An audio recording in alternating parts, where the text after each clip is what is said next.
ನಮಸ್ಕಾರ ಸ್ನೇಹಿತರೆ, ಇದು ನೋಡಿ ಮಾಡಹಾಗಲ ಬಳ್ಳಿ, ಮಾಡಹಾಗಲು ಅಥವಾ ಮಡಾಗಲು ಅಂತ ಕರೀತಾರೆ ನಮ್ಮ ಕಡೆಯಲ್ಲಿ. ಇದು ಮಾಡಹಾಗಲಿನ ಗಂಡು ಹೂವು.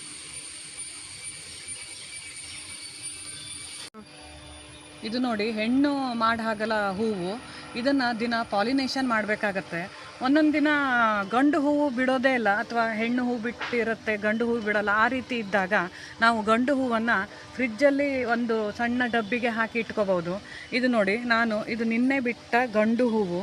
ಇದನ್ನು ನಾನು ಒಂದು ಡಬ್ಬಿಗೆ ಹಾಕಿ ಫ್ರಿಜ್ಜಲ್ಲಿ ಇಟ್ಕೊಂಡಿದ್ದೆ. ಇದನ್ನು ಈಗ ಪರಾಗಸ್ಪರ್ಶ ಮಾಡುವ, ಪಾಲಿನೇಷನ್ ಮಾಡೋದು ಹೇಗಂತ ತೋರಿಸ್ತೇನೆ. ಇಲ್ಲಿ ನೋಡಿ, ಈ ರೀತಿ ಗಂಡು ಹೂವಿಗೆ ಈ ರೀತಿ ಇರುತ್ತದೆ. ಅದನ್ನು ಹೆಣ್ಣು ಹೂವಿನ ಈ ಭಾಗಕ್ಕೆ ಪರಾಗವನ್ನು ತಾಗಿಸಿದರೆ